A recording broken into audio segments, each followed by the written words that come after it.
मुख्यमंत्री योगी आदित्यनाथ ने विश्व को मानवता, करुणा और मैत्री का संदेश देने वाली भगवान बुद्ध की पावन धरा जनपद सिद्धार्थनगर में सिद्धार्थनगर महोत्सव 2026 का शुभारंभ किया।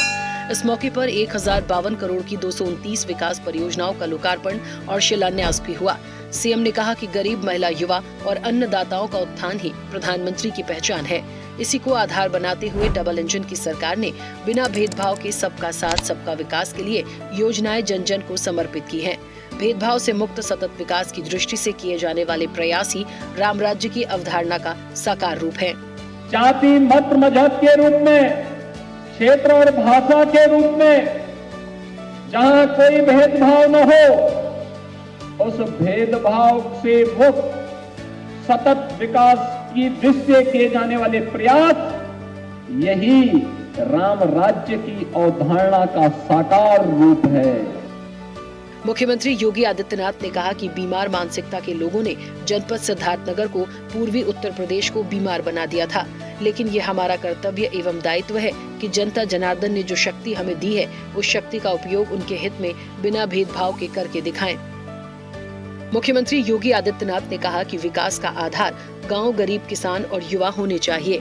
काला नमक चावल को भगवान बुद्ध के प्रसाद के रूप में उसकी ब्रांडिंग करना और उसे एक्सपोर्ट का माध्यम बनाना सिद्धार्थनगर की एक बेटी ने करके दिखाया है। काला नमक चावल की ब्रांडिंग कैसे होनी है और उसके माध्यम से कैसे आत्मनिर्भरता के लक्ष्य को प्राप्त किया जा सकता है, बुद्ध के प्रसाद के रूप में उसकी ब्रांडिंग करना और उसको एक्सपोर्ट का माध्यम बनाना, इसी सिद्धार्थनगर की एक बेटी ने करके दिखाया।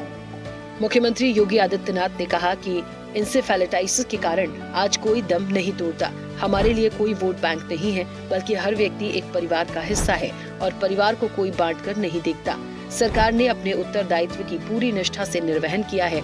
इसका परिणाम आपके सामने है कि आज इंसेफेलाइटिस सदैव के लिए समाप्त हो गया है। हमारे लिए वो वोट बैंक नहीं है, हमारे लिए वह एक परिवार का हिस्सा है और परिवार को कोई बांट करके नहीं देखता है। मुख्यमंत्री योगी आदित्यनाथ ने कहा कि महाराष्ट्र के बारामती में हुए दुर्भाग्यपूर्ण विमान हादसे में महाराष्ट्र के उप मुख्यमंत्री अजीत पवार और अन्य सदस्यों का निधन अत्यंत दुखद, हृदय विदारक है। उन्हें विनम्र श्रद्धांजलि। मेरी संवेदनाएं शोक संतप्त परिजनों के साथ है।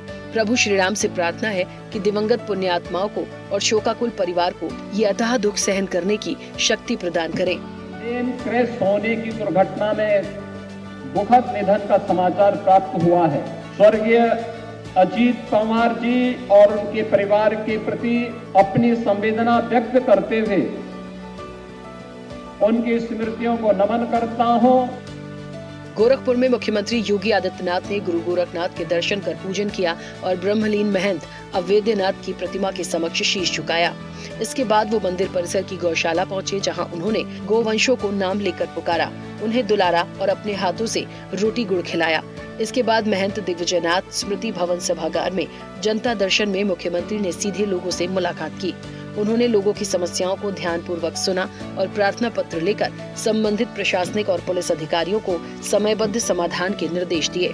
सीएम ने बच्चों को पढ़ाई के लिए प्रेरित किया और मिठाई भी बांटी।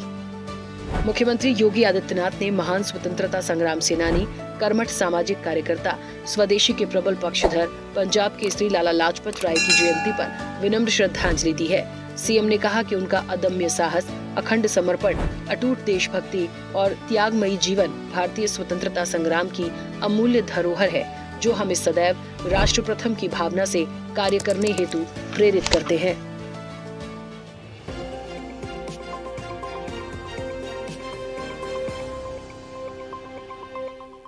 और ऐसी ही ताजा खबरों के लिए लाइक, फॉलो और यूट्यूब पर सब्सक्राइब कर बेल आइकन जरूर दबाइए और हर अपडेट के लिए विजिट कीजिए swedeshlive.com।